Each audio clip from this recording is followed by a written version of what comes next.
this evening. We're very pleased to welcome the Cabinet Secretary, who's giving up a good deal of time to listen to us, listen to some questions and to respond. And I think that would be very helpful. Just before we start, I think you saw the diagram of what to do in an emergency. Cabinet Secretary is very keen on this escape plan. But to sum up, if you either go out the back door or this door here, you'll be taken round to the front. And the gathering point is at the George Hotel, which has a very commodious bar, and we can continue. Right. So I think we all know here that the Royal Society of Edinburgh has conducted a significant series of discussions under the heading Enlightening the Constitutional Debate, and that's been published. And I was determined that we should not just run on and on and on with this, and drew a line which happened to be on my birthday on the 8th of April, so the book was then published by then. But since then, that had to be done before the issuing of a couple of important reports, which I will mention in a moment. But we did have the first quite serious and very useful discussion in Aberdeen about education and research and the future of science in the context of the debate. So that was a starter, if you like. And since then, the reports published a report by the UK government, Science and Research, which is part of the Scottish Analysis series that appeared in November, and then Scotland's Future Higher Education Research, published by the Scottish Government at the end of April. So these two very substantial reports meant that we were now in a position to look to the future. And the people in this room, we have, I think, over 60 fellows and members of the Young Academy, all intensely involved in research and interested in the future of research in Scotland, whatever the outcome of the referendum. And they come from all disciplines, and one of the virtues, I think, and useful points for the Cabinet Secretary is just to remind him that the Royal Society of Edinburgh is a very broad church. We are Scotland's national academy in terms of all the disciplines that we cover. So I think we've got a representation of all these people, of all these groups here. Just before I invite the Cabinet Secretary to speak, we will, after he's spoken, I think, which will be about 15 minutes, Mike? 20, perhaps. Oh, 20. I shall presume upon your good nature. Yes, we've been doing that for some time. But, and you on mine. We have reciprocity, right. So after that, we will invite questions. These questions have come from fellows. There may be other questions that will be asked. So it will be a wide-ranging discussion. I guess if you were to look at the 4 or 5 headings which are in your report, it would be structures for research into the future, funding of research into the future, transition arrangements, access to major research facilities, and creating a supportive research environment. So that's where we are, and I'm now going to invite the Cabinet Secretary to speak. Thank you very much. And thank you, John, and thank you for that introduction. You and I have been presuming on each other's good nature for a long period of time, but I've enjoyed working with you in a variety of different ways. I hope none of us have to avail ourselves of the emergency route at any stage this evening. I'm very pleased to have this opportunity to talk to the Royal Society of Edinburgh, to discuss with you the prospects for higher education research in an independent Scotland, and to set out for you the Scottish Government's vision for that research. I hope no one doubts the commitment of the Government or of myself to higher education in Scotland. That backing, I think, has been made evident since we took office in 2007, and the evidence includes continued work with and finance for the Royal Society of Edinburgh in hard financial times. I'm very mindful that this learned and distinguished society was created by Royal Charter in 1783 at the time of the Scottish Enlightenment. Its clear and stated aim was and is the advancement of learning and useful knowledge. It has contributed greatly to the growth of our national intellect, jointly and severally, and to the fact that Scotland is and remains a nation of the mind. And the RSE should be proud of its past and its recent developments, particularly the Young Academy of Scotland, which was set up in 2011 and is the first and currently the only young academy in the UK. These younger scientists span all areas of academia, business, third sector organisations and public life, and I would encourage them to continue to contribute to this intellectual debate as they will be sowing the seeds for the success of future generations. This event lies firmly within the tradition of inquiry and debate that was inculcated by many in the RSE that have gone before. And I know we will all approach it tonight in that positive, though no doubt direct and passionate way. But though excellence never changes, other things do. For example, the election of Professor Dame Jocelyn Bell Burnell as President of the RSE, taking up that role in October, and successor to John, is of significance, given that she will be the first female president of this body in 231 years. Her scientific standing, her public profile, her great breadth of experience will greatly benefit the society. So I wish her the best as she steers the RSE through changing and exciting times, both for the members and for Scotland as a whole. And I welcome your role in undertaking these series of events, enlightening the constitutional debate and stimulating and opening up discussion as we move towards September the 18th. The Scottish Government wants everyone to engage in this debate, which, whatever its outcome, will help to shape a stronger and clearer future for Scotland. And that's why, at the outset, I want to take issue in the friendliest possible way with those who some weeks ago appeared to criticise this society for not coming out on one particular side or another in the referendum debate, and who alleged that neutrality in higher education was a wrong-headed position, taking only because of a fear of future funding decisions. That wasn't worthy of the type of debate that we need to have, and indeed we are having. The spaces that are being created allow everyone to take part, no matter their views, and that should be valued, not criticised. The holding open of such spaces is not an action that indicates either support or opposition. I don't take it in either way. It's honest both to the tradition of national inquiry that is in the DNA of Scottish intellectual thought and to Scotland's democratic principles. It allows unfettered positive discussion, which will help to shape the future of those things that concern us all, and they do concern us all. Academic excellence, world quality research, the triumph of ideas, and the exploration of the truth. As your General Secretary, Professor Alan Alexander, said on the 23rd of May in the Herald, it's not correct to say that the RSE must remain neutral because the RSE are constrained or feel constrained. The RSE as Scotland's National Academy must remain neutral to allow it to enlighten and inform. And I agree with that.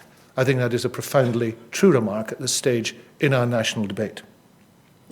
And it's in that spirit that some weeks ago the Scottish Government published what I think is a major contribution to this debate, the paper Higher Education Research in an Independent Scotland. And I want to take this opportunity to restate some of the evidence in that paper, some of the analysis as well, that underpins our plans. Now, our plans are based on 4 key objectives: a strong research base, a globally connected research community, a research funding policy and landscape right for Scotland, and a supportive environment for research. Now, you all know, I don't have to tell you, that Scotland has one of the strongest university research bases in the world, with 15% of research classed as world leading. In 2012-13, Scottish universities attracted almost £1 billion in research funding from a range of funding sources, including government, business, charities, and the EU, reflecting the excellence and the global reputation of our universities and the quality of their work. We have 5 universities in the top 200 of the Times Higher Education World University Rankings, more per head of population than any other country. We should be, and we are proud of the excellent research base we have here in our universities. Translating knowledge into impact is vital for Scotland. It supports our economic development, it informs decision-making, it helps us to understand the world around us. Now, this government recognises the value of research to Scotland's society and economy. We've demonstrated our commitment, increasing spend on research and knowledge exchange activities by 38%, an additional £100 million since 2007. As a result, our higher education research and development expenditure is ranked top of the 12 countries and regions of the UK, and it's the 4th highest among the OECD countries. And a strong research base is not only what we have at present, but it's the heart of our ambitions for the future of Scotland. After September, whatever the outcome, we'll continue to support research and continue to provide levels of public investment to enable our researchers to remain internationally competitive and our universities to flourish. I would quote with approval Sir David Carter, who I must be said is not on the yes wing of academia, when he said on Good Morning Scotland on the 23rd of May, "I think the Scottish Government has done well over the recent period of austerity. I think they've done well in safeguarding the funding stream going to universities." And he went on to say, "I think that in all parts of the UK is going to find it difficult over the next few years with a number of issues coming to a head that require funding." This is not an issue of one rosy future and another uncertain future. There is at the heart of this uncertainty, perhaps, in both sides. Now, Scotland needs to invest in the science base to achieve our aspirations. After independence, no matter the difficulties, the research base would be valued more, not less, because it will be needed more, not less. We'll ensure that there is no adverse impact on funding from Scotland's transition to independence. And let me emphasise that. Funding will be prioritised both in transition and after independence. Indeed, we believe, however, that independence will bring greater opportunities for increased funding through further collaborations with the private sector and with partners in Europe, building on the excellent research happening in our universities and facilitated in that case by access to additional levers and our greater presence and profile on the world stage. But practical as it may sound, supporting research is not just about funding. It's also providing a supportive environment where research is respected and valued and where government, businesses and universities work in partnership to grow the economy and improve our nation and society.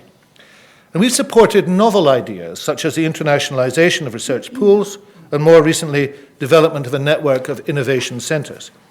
We respect the clear benefits of responsible autonomy across the sector as the bedrock of future success. In particular, we've supported and will continue to support the Haldane Principle, recognising that researchers, not politicians, are best placed to make decisions on what research should be funded. Research, of course, knows no boundaries, either in terms of discipline or in terms of geography. Its success and future funding is predicated on excellence, not on existing borders. And Scottish research has excellence in plenty. We recognise, because we both contribute to and take advantage of, the benefits of cross-border collaboration and knowledge pooling. For that reason, we plan to maintain a common research area across the countries in the UK, no matter how we are physically configured. I believe it would clearly be in the interests of both Scotland and the rest of the UK to maintain and cultivate that common research area, including shared research councils, access to facilities and establishment, and rigorous and searching peer review. And I'll say more a little later about why I believe this is the right and sensible approach. But while the rest of the UK will remain an important research partner, it's also necessary to say that independence will provide the opportunity to extend further our global reach. We can point to considerable successes where researchers based in Scotland are working across European boundaries.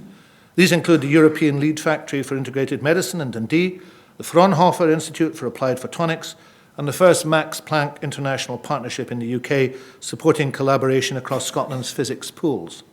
Now, we want to build on Scotland's strengths and extend these kind of partnerships. And with independence, Scotland will assume a greater presence and profile on the world stage. It will be supported by a dedicated overseas diplomatic and trade network. We'll use our influence as a new member state to ensure Scotland is fully involved in the development of European research policy, not standing to one side. And we're following with interest the wider progress of the European research area, with its focus on strengthening cooperation across borders and enabling researchers and scientific knowledge to circulate freely. We support the Commission in its ambition of a reinforced European research area partnership for excellence and growth. Independence would enable us to take decisions in Scotland's best interests. Now, that applies in research as elsewhere. And we're continuing to fund university research through a dual support system. The Scottish Government is already the largest single source of funding of research in Scotland through the Funding Council. We'll maintain that approach through independence. The sector will not be disadvantaged. I intend, and I believe it is clear, that continuity will be observed. And there's no reason why that shouldn't happen. Indeed, the rest of the UK would be disadvantaged if it was no longer able to access research expertise here in Scotland. There is widespread support in Scotland and the rest of the UK for maintaining that common approach. Professor Paul Boyle, Chief Executive of the Economic and Social Research Council, representing the Research Councils UK during his evidence to the Education and Culture Committee on the 25th of March, said, "We would like to see a single research system continue whether there is a yes vote for independence or not." Now, let me be clear. For Professor Boyle was not taking a stance on independence per se. That what he was saying is what I am saying. There would have to be, of course, negotiation and discussion, but we agree on the outcome, the best outcome that could happen. And that's because funding decisions for those research charities and others are based on and have to be based on excellence, not charity. The funding of higher education research is something we already contribute to, both in tax and in charitable giving.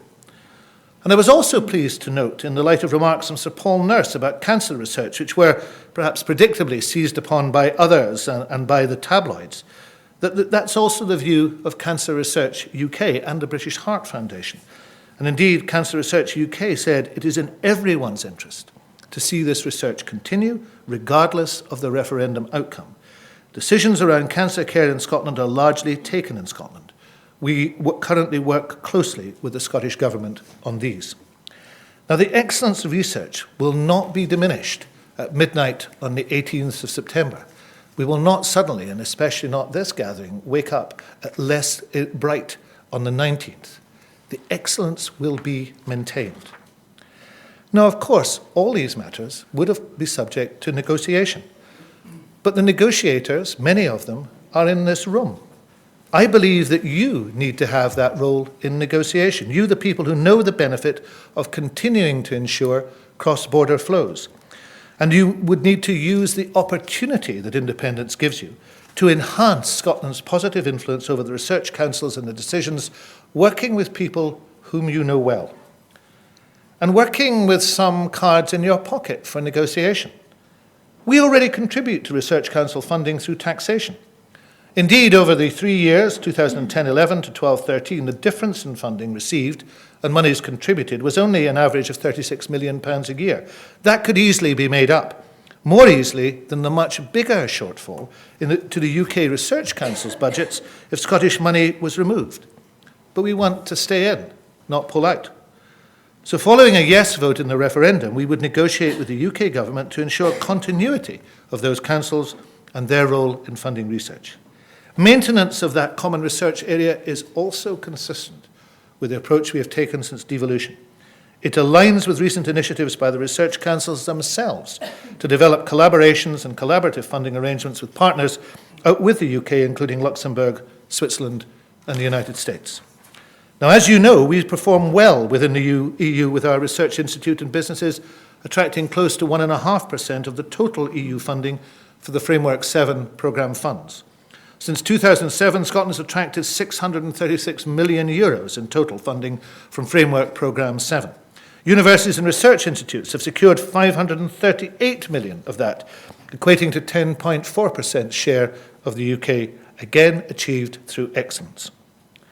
Now, none of this represents a dramatic sea change, but an evolution of the present situation that adds some valuable edge to Scotland. But independence provides other opportunities for Scotland. It provides us with powers not currently available to the Scottish Government. We could design taxation, welfare and labour market policies aimed at creating a wealthier and fairer Scotland. And that's of particularly importance in every part of education, certainly in school and early years, but also in this sector. And control of immigration policy is absolutely vital too, and particularly for this sector. It has great significance for higher education and research. Figures published in January from the UK Higher Education Statistics Authority show that since the UK coalition came to power, the number of students from India studying at Scottish universities has halved, while those from Pakistan have fallen by over a third. Scotland's universities are paying the price of decisions taken elsewhere in the UK, and our economy and our research base is losing out as a result. And that's not a policy that I can support, nor have I ever supported it. Indeed, I proposed, and the Scottish Funding Council funded, the new Global Excellence Fund in order to allow Scottish universities to invest in global talent. But working against that necessary policy is the immigration directives coming from London and the southeast of England, focused on numbers and measuring success by restriction and expulsion. I approve of what Anton Muscatelli said recently in an article in the Sunday Post. He said that the message coming out of the UK is one that says, don't come here, we're closed for business. It's exactly the opposite message, he went on to say, that a number of other countries are sending, including the US, Canada, and Australia. When students are excluded, when genuine scholars are suspected, when those seeking knowledge are treated as if they're subversive or freeloaders, then word gets about. And the reputation of the UK as a place to study is undermined, and in the global competition for talent, Scotland loses out. So it's essential that Scotland can set its own policies on migration and citizenship. Scotland, for this sector above all, needs to be seen as a welcoming place and an inclusive place. The benefits of what you're engaged in, the benefits of university research, aren't just restricted to this sector. Research enriches all of our cultural lives. It helps us to understand and shape the world we live in. It's important that government invests in education as a societal as well as an individual good. And with independence, it's certainly the intention of this Scottish Government that access to higher education will continue to be determined by the ability to learn, not the ability to pay. John, as I draw these remarks to a close, I want to make one further point. Higher education and research are vital for our present and future prosperity. They secure jobs, they feed into new commercial opportunities, they raise our profile internationally. But they're not the only thing that matters. Independence, I believe, can be and would be positive for this sector. But it'll do much more as well. It'll restore democracy to a country which does not presently have it in full flower, because for all the 60 years of my life, for 2/3 of the elections, a government is elected that Scotland did not vote for. Scotland is entitled to vote for and to vote for governments that it gets. It will mean that we no longer live in the 5th most unequal country in the world, a league table in which the UK is rising, not falling. It will rid our country of weapons of mass destruction. It'll put at the forefront of our national concerns the well-being of all our citizens. It will allow us to adopt a written constitution which gives us rights and responsibilities and encompasses a national vision of what we want to be and what we want to achieve. It will start the process of eliminating poverty, which scars too many communities, blights and shortens too many lives, condemns too many of our children to failure at school and beyond. That prize, the prize of social justice, a more equal, a more compassionate, a better Scotland, is one that I and many other people have fought for in politics all our lives. I want those changes to benefit everybody in this room. But remember, it's not just about us. It's not just about me, and it's not just about you. There is a wider country out there, and there is a necessity for profound change, which only independence can bring. We've got a practical and, a moral responsibility to look beyond our own interests and to consider the whole. And on the 18th of September, we're asked to do just that, to decide between two futures for Scotland, to decide whether we want to hold our future in our own hands as a nation and go forward in that way. I've no doubt that the universities and the research base are major assets to Scotland. Our universities are world-beating, they continue to punch above their weight, and they will go on doing so. As a learning nation, we'll continue to value this sector, recognise its unique contribution, and seek to enhance it at home and abroad. We'll continue to recognise the sector's autonomy as one of its key strengths. But Scotland and the UK, in many ways, and in this one particularly, are following different paths. The UK government looks certain to continue its marketisation and privatisation of higher education in England. It has made no sign that it intends to reverse the harmful trends in immigration policy that threaten the ability of Scottish and UK universities to attract the best international talent. And it is on a trajectory which may mean it will leave the EU. This government, the government of which I am pleased to be a member, has shown that decisions made in Scotland are best for Scottish higher education. And we'll look to build on what works, we'll harness the clear opportunities that independence brings, and we'll make sure, whatever we do, we involve this sector in taking forward the best ideas and negotiating the best future. I believe we can continue to build a research and funding policy and landscape tailored to our present and future needs, collaborate in a single research area where it makes sense to do so, but also identify and harness new international opportunities and partnerships worldwide. On the 18th of September, we have a unique opportunity. The citizens of Scotland will at last have in their hands the right to make a choice, the right and opportunity to finally change not just this sector, but the country for the better, and to do so forever. Thank you.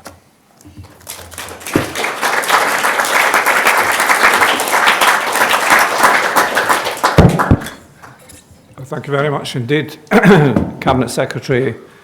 Clearly you have a huge commitment to research and your recognition of the excellence of Scottish research and your intention to continue that, whatever the outcome, is most welcome. And you've raised a lot of very interesting points as well. Could I just say that these meetings that we have here, as you know, we do keep a record of these meetings. We actually record them. A record of the meeting will eventually go on the website, the Royal Society of Edinburgh, and the discussion that we have in terms of the questions and answer session will also be part of that. So we'll have a complete documentation of what's been said and what has been discussed. And I think probably without more ado, Mike, you would want to get some questions going. Absolutely. So maybe I could start just to follow up one of the main points that you made, which is that you've said that Scottish Government has stated that it will seek to continue the current arrangements of a common research area and funding through established UK research councils, as it believes that this would be beneficial to both sides of the border. How, in a little more detail, do you see the Scottish Government seeking to achieve this and to persuade the rest of the UK, we are another negotiating partner, that retaining the current arrangements would be in both parties' interests? Well, John, I put the question back to you. You would be one of the key individuals who would be able to articulate that case. Let's. Some of us. Sorry? You fingered some of us. Yes, well, not by name yet, but if you press me further. There's a decision to be made on the 18th of September. If the people of Scotland vote yes, then clearly every one of us, whether we voted yes or anything else, will want to get the best out of it. Now, I think we will have a formidably strong group of people in Scotland who will want to ensure that there remains the common research area and it is beneficial to both sides. I think the evidence in Scotland is of that, I don't have to say it, that tremendous research excellence, which would diminish the overall ability of others to move forward with key areas of research. So there's a natural partnership, and it won't change on the 19th of September. What will change is the way in which we deliver that. And we have to go into that negotiation with a clear objective, but also with a view that we've got something to give too. And in this case, it's the 9% of funding. Because there's a reality in this. If we are not involved in that common research area, then clearly we will have to make different and other arrangements. I've made a commitment here to retain the resources, because absolutely we have that commitment, but it would be best for both sides. Now, I'm a believer in rational discussion and negotiation that produces good results. I was born in that hotbed of Scottish nationalism, Bromley. I believe that the social union is strong and positive, and the people, after the initial shock of seeing a vote for yes, will want to knuckle down and get the best results they possibly can. We're in a political debate at the present moment. All sorts of things are being said by all sorts of people. That is now, we then look forward to the discussions that can take place, and I'm confident they can be concluded successfully. In most discussions and negotiations of this sort, rational decision-making eventually wins out. But who is involved in it is crucial, and it has to be people from this sector who can go in there knowing what they want to achieve. I'm going to ask now for questions from the audience, and would you please say who you are and then speak into the microphone which is coming down. John Coggins. So, John Coggins from the University of Glasgow. Michael, you have not convinced me that we need to change anything. I suspected I might not. Yeah. The common research area that we have serves the UK as a whole really well. Now, at the moment, because of the great strength we have in the Scottish university system, we do rather well out of it. And I'm sorry, but I don't buy your arguments about alternative sources of funding. The external amounts of funding available, for example, through the EU are very limited. I'm not relying on that. As I have done, spent years of my life applying for EU funding, and usually it takes 5 to 7 years to get it, and by that time the research is obsolete. And it's very difficult to get access to that sort of money. Can I ask you a very specific question? One topic that you haven't mentioned explicitly, well, you mentioned it briefly because of Paul Nurse's recent remarks, is the charity sector. Mm-hmm. Most of the charities, if Scotland becomes independent, will have to divide and have an English and a Scottish charity, right? And so it'll disrupt the integrated funding mechanisms that they currently have. Now, in the cancer field and in heart research, we do particularly well. I would argue because we need to do well in Scotland because of our relatively poor health. But you're asking the charities to actually go through all kinds of machinations to change their structure. The Wellcome Trust have already said explicitly, Mark Wolpert, before he stood down as the chairman of or the CEO of the Wellcome Trust, said that they could only consider funding in an independent country on the basis they currently fund in Ireland. They fund in Ireland rather less than £1 million a year, and half of that has to be found by the Irish government. In Scotland last year, we got something like £50 million. So that's already an extra 25 million to add to the numbers that you're talking about. Now, please, will you address these specific points? I'm points? happy to address them specifically. Let me start with your point about European funding.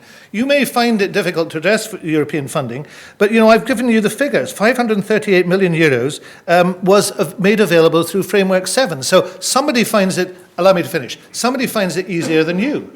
So let me finish point by point, please. Okay. Now, but the second point is, I'm not suggesting that is an alternative to Research Council funding. At no stage did I say that. The point I made was that we already contribute that 9%. And that funding, if you look at the balance, the difference between the figures is a comparatively modest £36 million on average, and I am saying that can be made up. So let us assume, for the sake of argument, there is no detriment in there. And then let us look at the issue of the charities. Now, I think we have to be very careful about this. I'm not naive. I've met with the charities. And the message from the charities is entirely clear. Once this decision is made democratically by the Scottish people, they will react to that decision. But, two of them were quite motivated after Sir Paul Nurse's intervention to make it clear that to create a circumstance in which there appeared to be an inevitability of difficulties for the charities was wrong, was plainly wrong. So in those circumstances, you have an assumption about certain things that will happen. I believe that the evidence shows that those things will not happen. But I also believe in rationality. The rational decision of research councils and others, well, I'm sorry, you laugh at rationality. The rationality of this is to assume that nobody cuts their nose off to spite their face. The excellence of what you do will remain excellence on the 19th of September. And in those circumstances, with a proper negotiation, then you will continue to do it in a shared research area. Now, I don't think you will be disadvantaged in the slightest. And in addition to that, I'm making the commitment here that you're not disadvantaged. Now, I don't expect to persuade you of this. What I do think is important is that we go on what people have actually said, and we go, in actual fact, on the fact that the research charities, for example, are not involved in an exercise to say that they will refuse to fund in Scotland, because that is not the case. I think the next question should be a little shorter than John's question. Andrew. I first of all want to say that the Scottish Government has looked after universities very well indeed since it came into power. and indeed we've been able to do all the research and get to the quality that you've just described.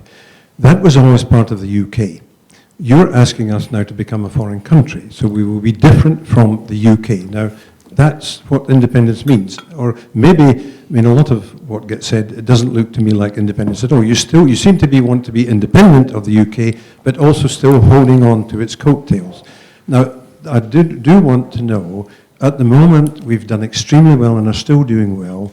What benefit can there be for us in research to be independent? Because you're saying with a lot of work, with several years of negotiation and bureaucracy and all the rest of it, perhaps we'll just about get the same as we are at the moment. And then you're talking about adding little things that frankly are kind of motherhood and apple pie, things that we'd all like, but you don't tell us how we'd get them. So that's why many of us are totally unconvinced. We think we're doing very well at the moment, and I read the whole of your paper and I liked it, except for the bits. I then asked Except for the independence bits. No, a bit at the end, I thought to myself, he has not described exactly clearly what we get if we're independent. And just one final point is, if Scotland leaves the UK, at the moment, the competition for funds within the UK is very, very high. The Scots here are winning grants against Oxford, Cambridge, London, Manchester, the lot, and doing it above our weight. If we get cut off and put into a small league and don't have that competition, it will definitely demote Scotland. Okay, let's use language that we find useful. The words foreign country, the Government of Ireland Act 1948 said Ireland is not a foreign country, right? Now, I'm a product of the social union. I think there are certain unions that will continue, are bound to continue. The social union is one of them. But I am arguing from a much wider base, and I tried to make that clear at the end of what I said, that there is a need for breaking the political union, because it is not working in Scotland's interests, and it is not working particularly for those people in Scotland who need most. Well, you disagree, but let's contextualize this, right? So I'm not arguing that, in every sector of Scottish life, things require to improve dramatically. I don't think things do require to improve in this sector dramatically. But in the context of Scotland, we need this change for the things that we need to do in Scotland. Now, I am arguing that in this sector, I believe there are arrangements that can be made which will not disadvantage you, and there are some advantages which can be envisaged and delivered. They're not dramatic advantages. I'm not suggesting that you need dramatic advantages. But the difference between you and I on this is within the context of Scotland as a nation and the wider requirements of Scotland as a nation, I think this is a change that has to take place. My job more widely in education is to look at every part of the educational spectrum and see how we need to improve things. This sector can improve through independence, but that improvement would not be as great, for example, as the improvement we would get in education attainment from the poorest in Scotland. And let me just deal with that for a moment. We know that one of the biggest problems in education is what's called the attainment gap in schools.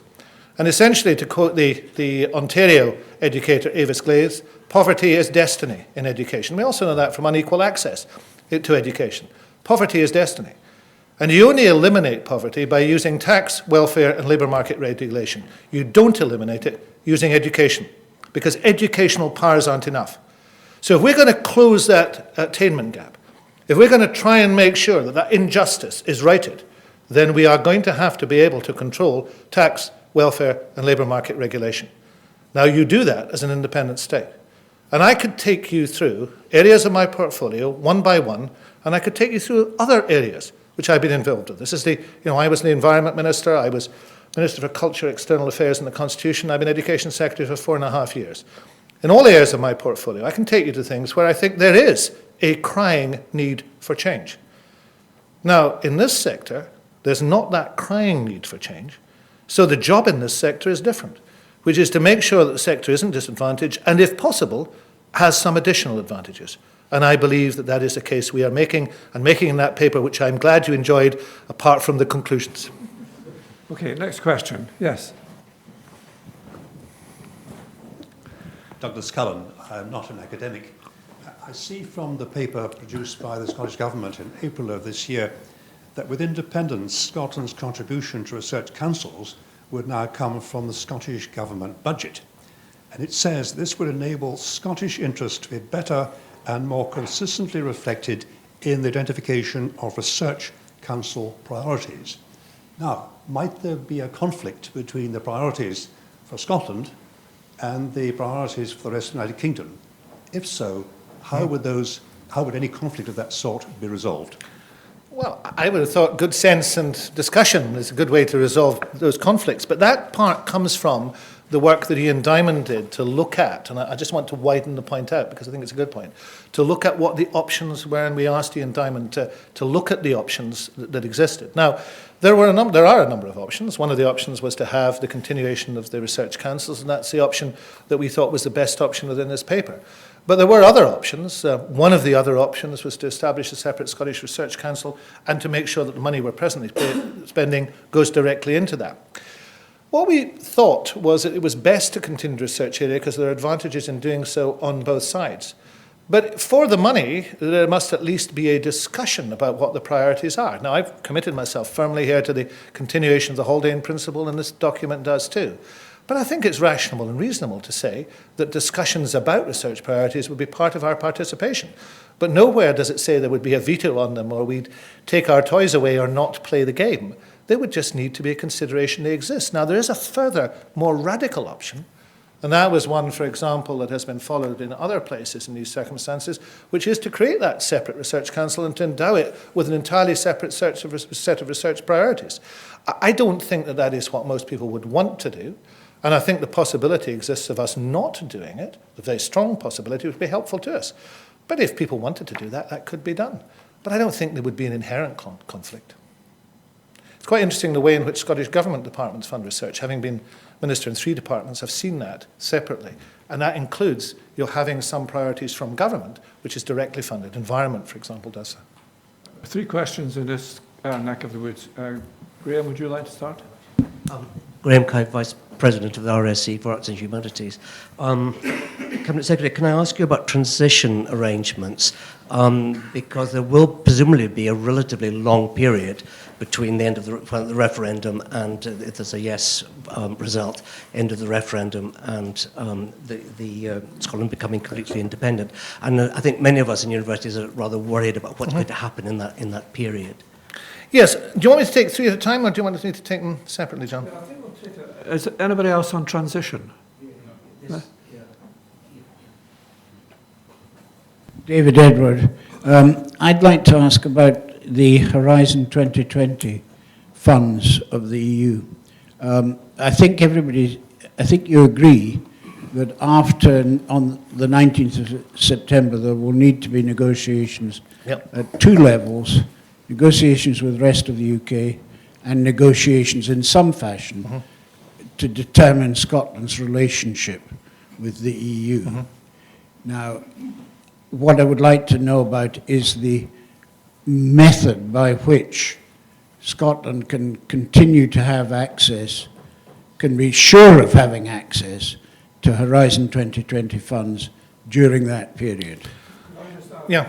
Transition element, Mike, which is we all recognise the excellence of Scottish research and the excellence of Scottish researchers, many of whom come from outside Scotland.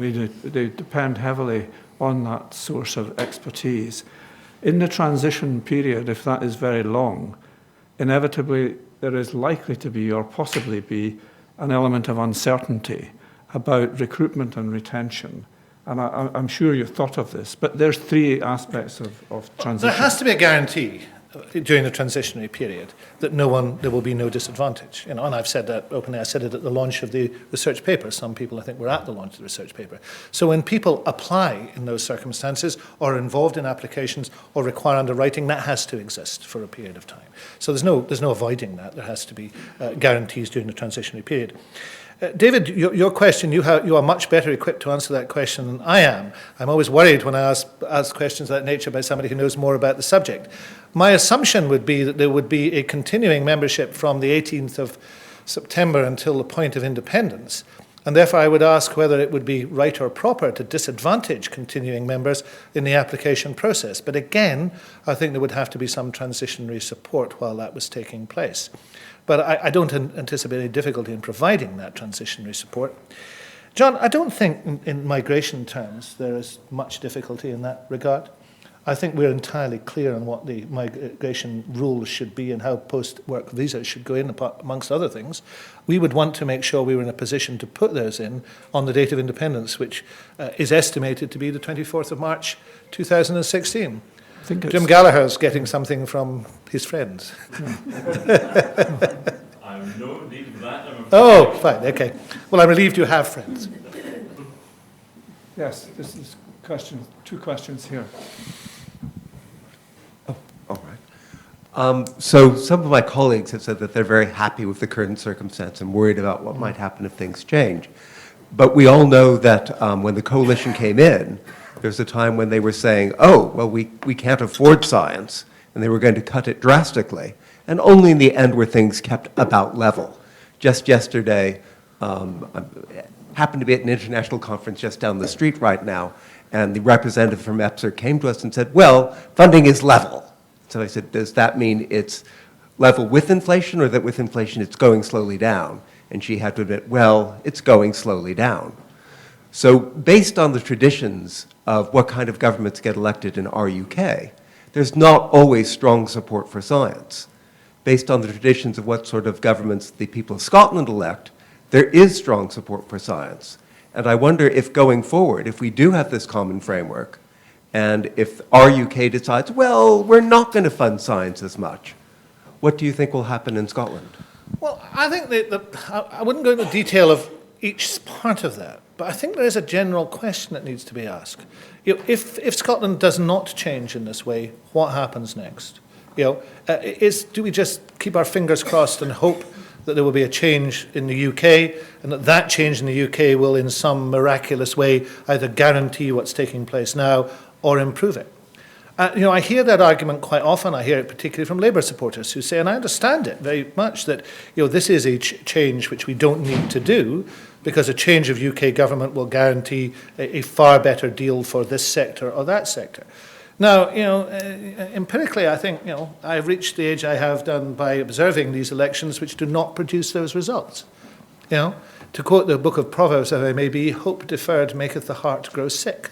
We've had many years of assuming that a change in Westminster government will simply improve the situation. The likelihood is that there will continue to be policies set in this and other areas which are deeply inimical to Scottish interests. Independence is not just about changing where we are because we've got a coalition government. The experience that Scotland has had for a long period of time is that policies are being set, and in many areas are set, which are damaging to what Scotland wants to achieve. And that's what we need to change. Now, in this area, it's quite possible to say, well, even nice compliments to the Scottish Government, you've done a good job, we'll just keep electing you and you can go on doing the same thing. Well, actually, you're electing a government that has had year in and year out to juggle with finances that are very difficult indeed, where there is a constant and growing pressure on the Scottish public purse, where we have the only finance minister, I think, in Europe who has to balance his budget every single year. And this is not a sustainable long-term solution. If you want a sustainable long-term solution, you have to take the responsibility for raising taxes and spending that money.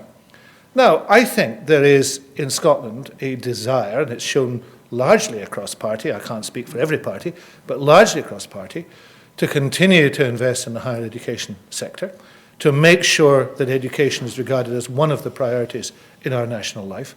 And with a written constitution, there are some things you can also do that enhance that. The act of constitution making, I think, is something that politicians shouldn't lead on. I think people should make constitutions. I think the new Icelandic constitution is very encouraging in that regard. But there are some things I'd like to see in a Scottish constitution. One is free access to education. I'd like to enshrine in a constitution that that is something which distinguishes who we are and how we see ourselves. So I think voting no is not simply something that you can sit back and say, oh, well, it's all going to be fine now. We've seen off those changes, everything is going to be perfect. Because there's no evidence that that's the case. The evidence is it's going in the other direction. Indeed, that was the basis of my question. But I want to ask, if, as envisioned, we are in a joint funding area with the UK, and if they follow the trend of going down, which they're following now, What will Scotland do about that to make sure I that in think we Scotland would- things do not go down? Well, I think we would want to make sure that the funding was maintained and increased in the way we have. We're the only, one of only 3 countries in Europe that's increased funding in higher education in recent years. We would want to continue to do that.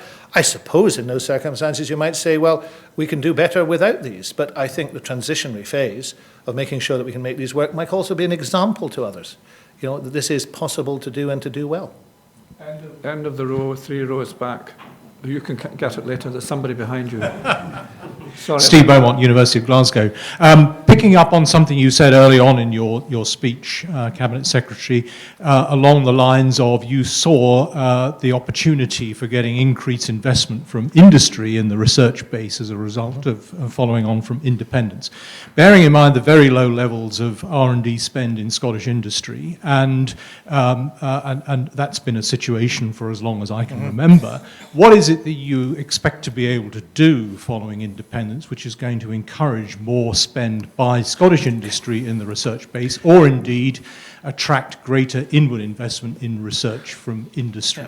See, the point I'm making about this is the powers that would be available to do so. We have to distinguish always between what independence gives you the power to do and what governments are elected to do or their manifestos to do. Now, a government may decide that they don't want to make any change in these things, but presently we can do nothing. Whereas with full taxation powers, for example, it is possible to incentivise research of that type if you have business taxation. Scotland couldn't do it now because it doesn't have any control of those powers. But it's already done. What? But it's already done. Yeah, but there are other ways in which you could do so. There are more focused ways. There are ways that are more particularly appropriate that you could do so. There's a whole range of things, but we can't do them. It's impossible for us to do them because we don't have those tax powers. If you think those are being done completely and fully in every way that it is possible to do, then, in those circumstances, then maybe it can't be done. But it seems to me, if you've got a smaller country, a smaller pool, and the opportunity to focus upon that, my meetings with the Commission are often punctuated by the desire of commissioners and others to say how wonderfully well we do in terms of higher education and how badly we're still doing, particularly in the SME sector, of encouraging investment in research. Now, Insight, with which you are familiar, and the work that we're doing there is driving that forward. We need a cultural shift as well as a financial and taxation shift. But, we don't have, as in many other parts of our national life, we don't have the powers to do that. If you and I were to sit at some of those joint task force meetings and to say these are the 5 things that we need to do, 3 of them we would rule out simply because we couldn't do them. I don't think that's tenable or sensible in setting policy. End of the row. He's been waiting patiently. Thank Over to you. Dr. Stephen Watson, University of Glasgow. I'll put my cards on the table. Founder of Academics for Yes. Steve just stole my question, not intentionally, but I was preparing that one. So I'll hit another theme, which is blue skies research. So in an open letter published in the Telegraph, 2nd of June, 30 leading scientists, led by Professor Barber and 4 Nobel laureates, commented on the impact agenda of the UK government and its influence on RSE UK policy, and they stated that sustained open-ended inquiries in controversial or unfashionable fields are virtually forbidden today, and science is in serious danger of stagnating. The Cabinet Secretary, in your ministerial foreword to this higher education and research paper, you noted a core commitment to advancing and better utilising research at all levels, from the critical link between research and teaching as a vital part of what makes a university, but you also, and this is the part I wanted to focus on, noted the need for fundamental blue sky research, recently highlighted by Professor Higgs' Nobel Prize. So to what extent does independence allow Scotland to have this breadth of support for research, both on the impact side, of course, which is important, and Steve Beaumont's point behind, but also keeping alive that fundamental science tradition? I think the answer to that is resource and money. I think presently the constrained nature of the Scottish budget means that there are some things you say that's not going to be on my shopping list because I know the resource base in which I'm working is constrained.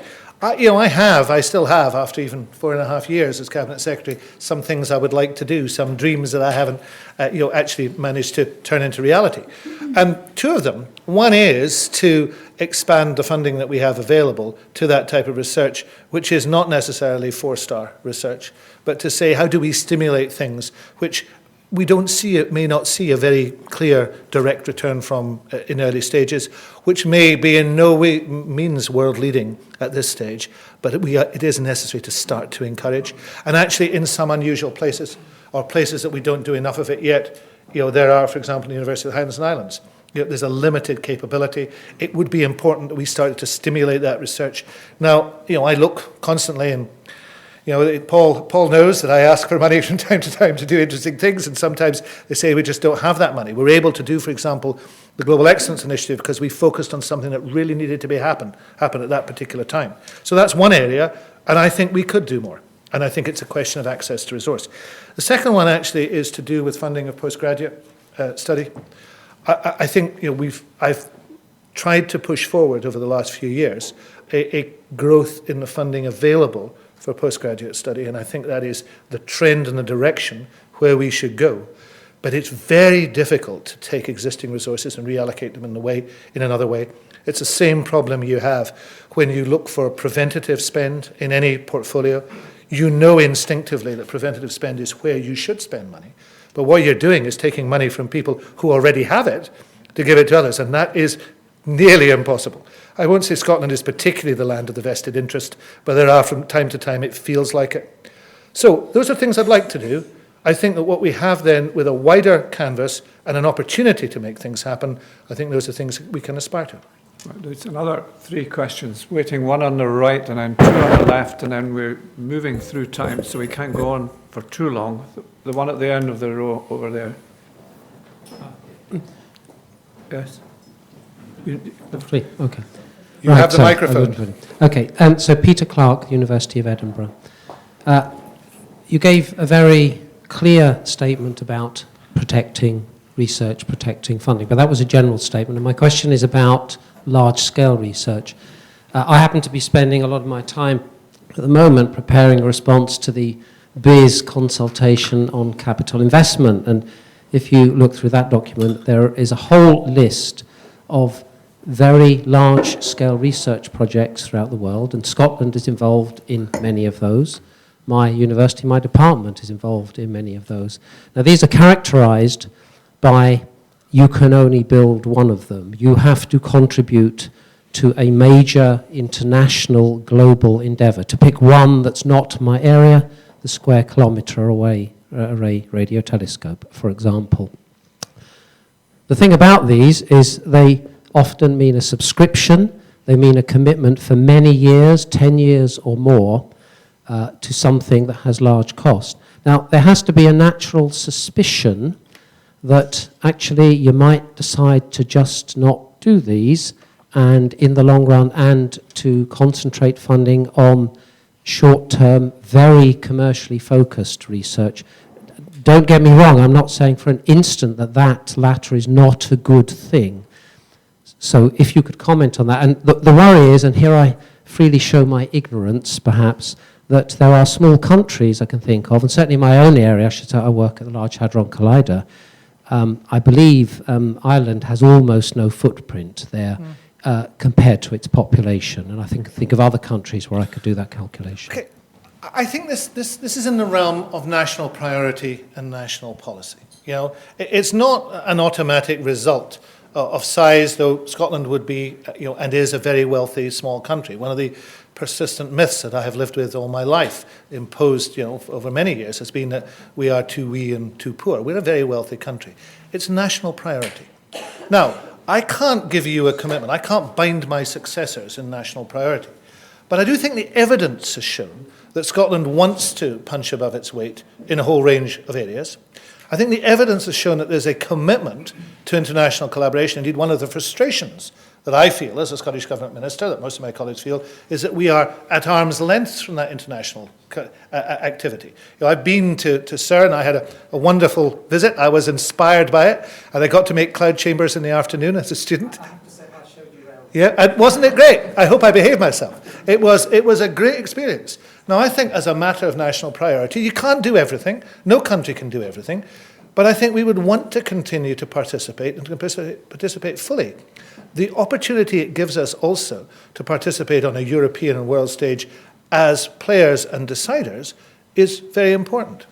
I've had the experience of being a minister at the European Council of Ministers on too many occasions. Now, if you go as a Scottish minister of the European Council of Ministers, first of all, you go on a grace and favour basis. You go because you asked to go and you get refused sometimes. That's happened to me. Then when you go along, then in many council ministers, you're not permitted to speak.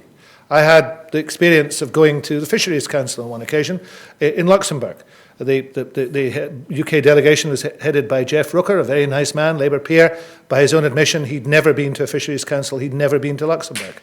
The most important item on the agenda was to do with North Sea cod. No doubt there's somebody in the audience who is an expert on North Sea cod, but it was a Scottish issue. It required a Scottish response. And after Jeff Rooker had presented information from Scottish civil servants, they did a table round. Now, many people in this room have been to European Council. They know what a table round is. It's not the most gripping afternoon you're ever going to spend in your life. 27 ministers, one after the other, talking about cod.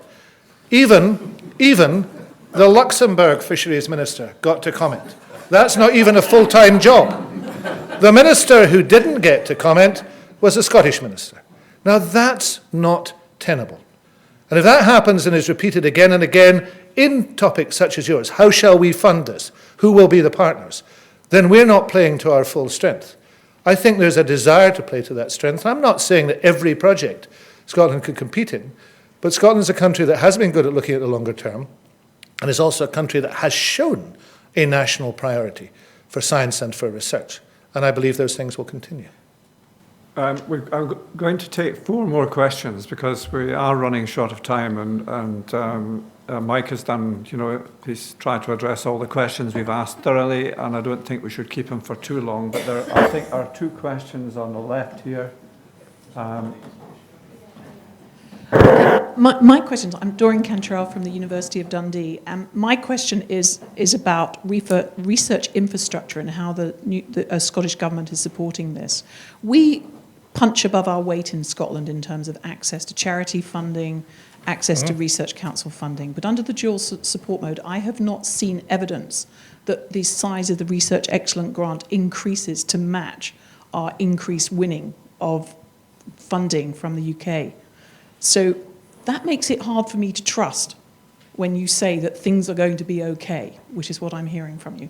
So why haven't you taken cognizance of the fact that we are doing much better and not changed? As Cabinet Minister, this is your responsibility. Well, because we are very constrained by our funding mechanism. Step back and look at our funding mechanism, which is the most unnatural funding mechanism for a government that exists, anywhere.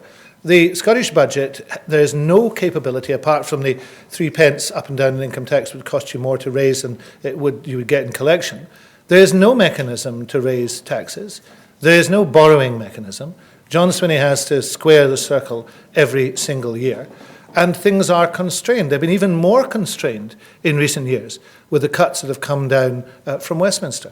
So it is simply not possible for us sometimes to say, well, we need to do that in the way that you want it done.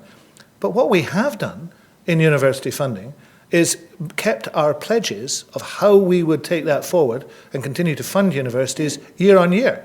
And I speak as a Cabinet Secretary who's taken some stick for that. Yeah? Because you are aware, as many people in this room are aware, that there's been substantial criticism of me in other sectors, political and elsewhere, for not only protecting university funding, but enhancing that funding year on year. Because I believe that was the right thing to do. I believe that this sector was one of the most important sectors in Scotland. And I believe investing in this sector, investing in higher education, was a societal good. Now, if I haven't been able to do everything I would want to do because of the nature of funding, that might be regrettable to you, but I hope you won't gainsay what we've tried to do. Right.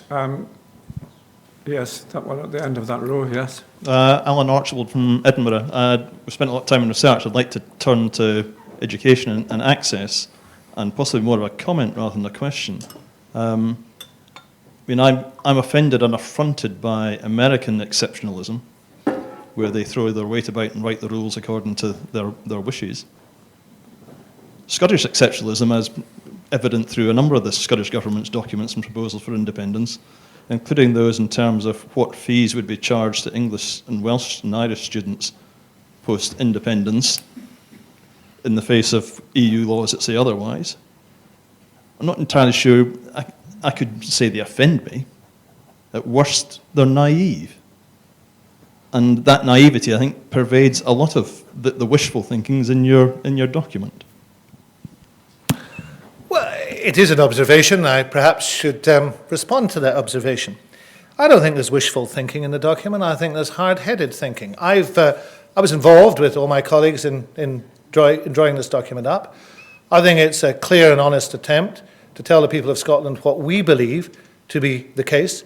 We were elected as a government on a promise not just to hold a referendum, but to recommend a yes vote. So that's what we've done. We've been straight with the people of Scotland. We've put that out there. There's plenty of information in it, and you can question or comment on it as you wish.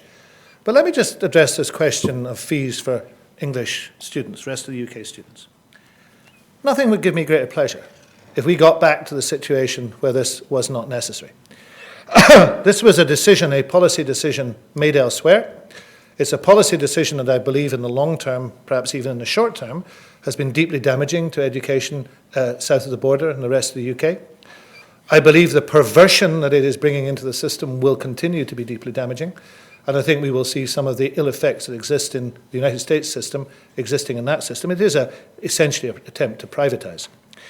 The only exceptionalism in it is this, that because we have a land border with a country which has the highest fees in Europe, and they may well go higher, and that we are a country that has the same language, and we have some of the lowest fees, if we were not to put ourselves in a position of saying we have to continue with this policy, we would see some very serious effects. Effects actually on this sector. The first of which is the number of rest of the UK students in Scotland is roughly 14,500 at the present moment. I think it's likely, from the estimates we make, that the minimum number who would want to come in the circumstances you talk about would be between 80 and 90,000, about 10%. Now that would wipe out a generation of Scottish undergraduates. It would wipe it out. But the second thing, the effect that would have, let's fast forward for a couple of years, is if you wipe out that generation, you begin to deeply undermine Scotland and the economy. Because the retention rate for students from Scotland, in Scotland after graduation, is something over 80%. The retention rate for students who come from the rest of the UK is something around 30%. So you would essentially be turning the tap off on the flow of graduates into the Scottish economy. Neither of those things are tolerable. That's not naive to argue that. That's hard-headed practicality. Because what you will then have is a disaster for this sector and for the Scottish economy. So I would be more than delighted to tear out of this book that section and that requirement if I thought that south of the border we could get back to the sensible situation. But if they're not going back to that sensible situation, then the strong, hard-headed approach has to be the one of continuing the present policy, that policy that has continued to increase the funding for Scottish higher education. I'm going to end now by asking the General Secretary if he would ask the final question, please. Thanks very much. Towards the end of your paper, in fact, I think the final substantive paragraph, you have a very eloquent criticism of UK immigration policy and a very eloquent case for liberalising Scottish immigration policy in the event of independence. And I'd say 3 cheers to that. Then I closed the paper and began to think about how you could make that compatible with the other aspiration that your government has to remain part of the current common travel area in these islands. I just can't see how these two things can sit together. Okay, I mean, let me take you to the views of the Secretary-General of the Irish Department of Foreign Affairs, who is faced with the same conundrum, of course, because they are part of the common travel area.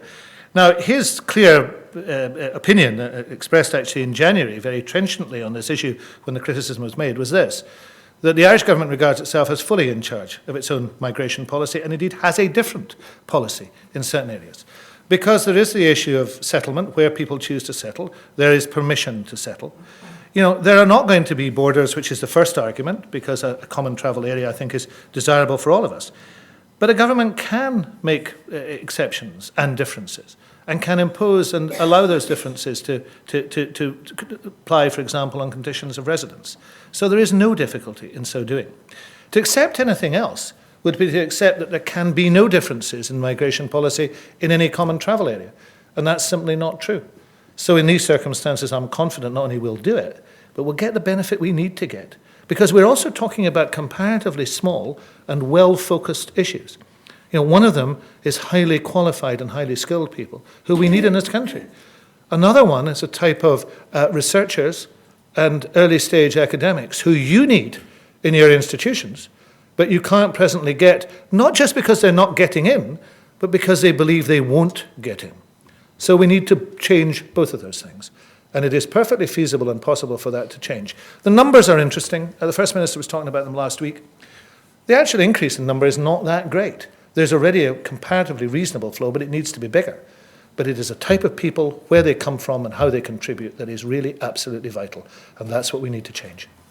We could go on for quite a long time, and I think this evening has served a very, very useful purpose in which we've had a pretty free-flowing progression of points raised and of points responded to by the Cabinet Secretary, and also we've heard his outline from the very beginning as to what the intentions would be in the event of independence.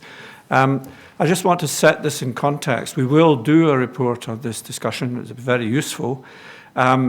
We are not taking a narrow view of this. We have been trying for some time to invite and get David Willits, the business concerned, to come. He wants to come.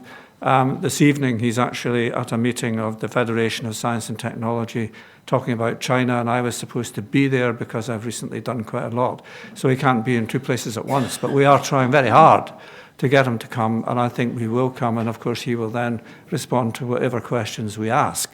So thank you for your participation. Particular thanks to the Cabinet Secretary for being open and in his usual ebullient style, communicating and responding to anything which he was asked. Thank you very much, Mark. Thank you, John. Thank you. Thank you, John. Thanks.